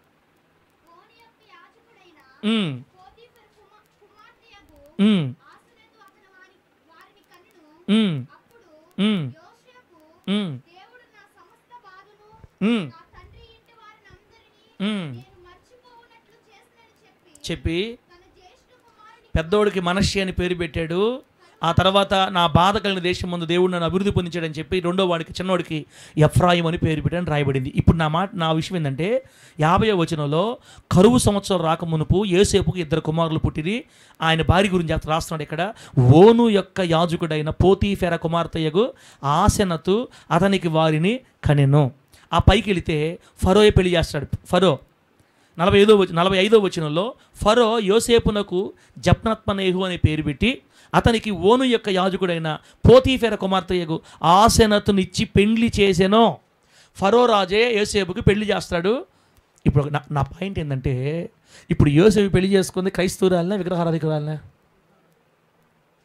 యోసేపు పెళ్లి చేసుకుంది విగ్రహారాధికురాలనా దేవుని బిడ్డనా అంటే విగ్రహారాధికురాలు. వాళ్ళ నాన్న పూజారి, ఓను యొక్క యాజకుడు. ఓను అంటే ఐగుప్తులో ఉన్న ఒక దేవత గుడిలో పూజారి కూతురు ఎట్లుంటుంది? ఇంకా పూజలో మునిగిపోయి ఉంటుంది. పూజారి కూతురునిచ్చి యోసేపుకి పెళ్లి చేస్తే జ్ఞానవంతుడు నీతిమంతుడైన యోసేపు ఆమెను ఏమాత్రం నిష్ఠూర పెట్టకుండా తన ప్రవర్తన ద్వారా ఆమెను మార్చుకున్నాడే కానీ ఏ రోజు కూడా నువ్వు విగ్రహారాధన చేస్తున్నావు, సైతాన్ దాన నా జీవితంలోకి భ్రష్టు పెట్టి వచ్చావు నువ్వు ఏ రోజు కూడా ఆమెని నిష్ఠూర పెట్టలా.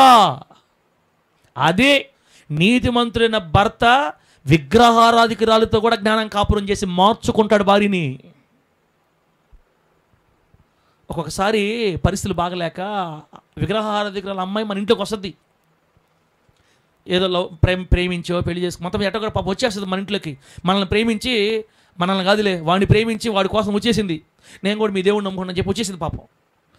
వచ్చిన మనిషి నమ్ముకోకుండా మొత్తం మీద ఇంకా ఆ దేవుడి మీద నమ్మకం కలుగుందనుకో, ఇప్పుడు మన వాళ్ళు ఏం చేస్తారు? ఫైటింగ్లు చేస్తారు. ఇంకా నేను చెప్పినట్టు ఎన్నాళ్ళు నువ్వు ఏది నీ ఎక్స్ట్రా చేష్టాలు చేస్తున్నావు, ఇక తగులు. కానీ నీతిమంతుల భర్తలు ఏం చేస్తారు తెలుసా? ఒకవేళ మన జీవితంలోకి దేవుని చిత్తాన్ని బట్టి విగ్రహారాధికురాలైన స్త్రీలు వస్తే వారిని యోసేపు వలె జ్ఞానపూర్వకంగా మార్చుకోవాలి తప్ప నిష్ఠూర పెట్టకూడదు. నీతిమంతులైన భర్త విగ్రహారాధికులైన భార్యని నిష్ఠూర పెట్టడు, తన ప్రవర్తన చేత మార్చుకుంటాడు. ఒకానొక దినాన ఆసనతి ఏమైపోయిందో తెలుసా? నా భర్త ఆరాధించే దేవుడే నిజమైన దేవుడు, నా భర్త ఆరాధించే దేవుడే శ్రేష్టమైన దేవుడు. మా నాన్న వీరిట్ల మెంట్లోడికి ఇంకా విగ్రహాలు అల్లాడుతున్నాడు. ఇది కదా నిజమైన దేవుడు అంటే, ఇవి కదా నిజమైన కార్యాలంటే. నా భర్తకి ఇచ్చిన ఆత్మ, దేవుని ఆత్మ, కళలకి అర్థం చెప్పే కృప ఎవరికి లేదు నా భర్తకి ఇచ్చినని ఒకరోజు ఆమె కనుగొనింది, తన భర్తలో ఉన్న దేవుడే నిజమైన దేవుడనే. ఒకవేళ విగ్రహారాధికురాలైన అమ్మాయి నీకు కోడలుగా వస్తే ఆ కోడలిని నీ ప్రవర్తనతో మార్చుకోవాలి తప్ప తిట్టి కైపర్ చేయకూడదక్క. ఇక మనం ప్రార్థన చేస్తూ తీసుకెళ్దాం. ఒకసారి అన్ని గుర్తు చేయండి తెల్ల, గుర్తు చేయండి. నెంబర్ వన్ ఏంది? మొదటి ఏంది? నీతిమంతుడైన భర్త భార్యని ఎట్టి పరిస్థితుల్లో అవమానపరచకూడదు, నలుగురిలో ఆమె విలువని కాపాడాలి. రెండోది, నీతిమంతుడైన భర్త భార్య కష్టాన్ని చూసి ఆమెని పొగడాలి, మెచ్చుకోవాలి, లేదా ఆమెని గౌరవపరచాలి, గణపరచాలి. మూడోది, నీతిమంతుడైన భర్త ఏం చెప్పాను అమ్మ? భార్య మాట, నీతిమంతుడైన భర్త భార్య మాట ప్రత్యేక సందర్భాల్లో ఖచ్చితంగా వినాలి, తీసుకోవాలి. నీతిమంతుడైన భర్త తన భార్యని ప్రేమించాలి. ఏదో మిస్ అయింది తల్ల, ఏదో మిస్ అయింది అమ్మా. నమ్మాలి. అది నీతిమంతుడైన భర్త తన భార్యని నమ్మాలి, నమ్మిన తర్వాత ప్రేమించాలి. కాదు, నమ్మిన తర్వాత వినాలి, ఆ మాట వినాలి, భార్య మాట వినాలి, ఆ తర్వాత ఆమెను ప్రేమించాలి. ఐదోది, ఇప్పుడు ఆరోది, భార్య కోసం ప్రార్థన చేయాలి, భర్త కోసం ప్రార్థన చేయాలి. ఆ తర్వాత ఏడోది, ఒకవేళ మన ఇంట్లోకి వచ్చిన అమ్మాయి విగ్రహారాధికురాలు అయితే దేవుని ప్రేమతో మంచి ప్రవర్తనతో ఆమెను మార్చుకోవాలి తప్ప నిష్ఠూర పెట్టకూడదు. ఇవన్నీ నిజంగా ఒక భర్తలో ఉంటే అటువంటి భర్త దొరికిన స్త్రీ అదృష్టవంతురాలు యేసు నామములో. గట్టి చెప్పండి హల్లెలూయా. ఇప్పుడు ఇన్ని పాయింట్లు చెప్పాను కదా, డేవిడ్ నీలో ఉన్నాయా? డేవిడ్ ఇప్పుడు ఇన్ని పాయింట్లు చెప్పాను కదా, నాలో ఉన్నాయి. అసలు పాస్టర్మకే తెలియాలి నాలో ఉండేది ఉందా లేదనేది. పాస్టర్మ మీరు అడిగితే ఒకటే మాట చెప్పద్దు, వీడితో యాగలేకపోతే కోపం ఎక్కువ, అరుస్తాడు. అదొక్కడ తప్ప ఇంకా నా మీద ఏం చెప్పదమ్మా. నాకు మంచి సాక్ష్యం ఉంది, అది కూడా జయించాలని నేను ప్రార్థన చేస్తున్నాను. దేవుడు దానిపై నాకు కూడా జయాన్ని ఇచ్చునుగాక. పాస్టర్ని అరిసినందుకు బాధ లేదు పాపం పాస్టర్కి. పాస్టర్ బాధ అంత ఏంటంటే ఎక్కడ సంఘాన్ని బిడ్డలను అరుస్తాడో, ఎక్కడ సంఘాన్ని బాధ, అది పాపం పాస్టర్ బాధ. నిన్న మధ్యాహ్నం కూడా ఇదే మా ఇద్దరికి, అటు కాదయ్యా, ఎట్టయ్యా, ఎటు చేసుకయ్యా, అటు చేయ, ఇట్లా అరవ్వకయ్యా, అట్లా. ఇదే సంఘం గురించే మా బాధ అంతా కూడా. కాబట్టి మీ భార్యల దగ్గర మీ సాక్ష్యం ఉంటుంది. తిమోతన్న, బాంధవ్యన్న, మీ భార్యల దగ్గర మీ సాక్ష్యం ఉంటుంది. ఎవరి భార్యల దగ్గర మన సాక్ష్యం ఉంటుంది. రేపటి రోజున నువ్వు చచ్చిపోయినప్పుడు, నేను చచ్చిపోయినప్పుడు, నీ భార్య నా భార్య, మన భార్యలు మన దేహాల మీద పడి నా భర్త దొరకడం నాకు అదృష్టం అని చెప్పుకోవాలి సాక్ష్యం. రేపు మనం చనిపోయిన తర్వాత అయినా, మన ముందు చెప్పకపోయినా, మనం చనిపోయిన తర్వాత అయినా ఇటువంటి వ్యక్తికి నేను భారీగా ఉండటం నా అదృష్టం. మంచి నీతిమంతుడిని, ఆత్మీయుడిని, పరిశుద్ధమైన వ్యక్తిని, భక్తిపరుని దేవుడు నాకు భర్తగా ఇచ్చాడని ఏడస్తా మన భార్య మన గురించి సాక్ష్యం చెప్పుకుంటే ఇక తర్వాత అందరం కలిసి పరలోకంలో చూసుకోవచ్చు సంగతులన్నీ. దేవునికి మహిమ కలుగునుగాక. మంచి తీర్మానం చేసుకోండి. నువ్వు నీతిమంతుని భర్తగా ఉంటావా, శాడిస్ట్ భర్తగా ఉంటావా, నీ ఇష్టం. దేవుడి మాటలు మనకు ఆశీర్వాదకరంగా మార్చి వర్ధిల్ల చేయనుగాక. ఆమేన్. కళ్ళు మూసుకొని ప్రార్థన చేసుకొని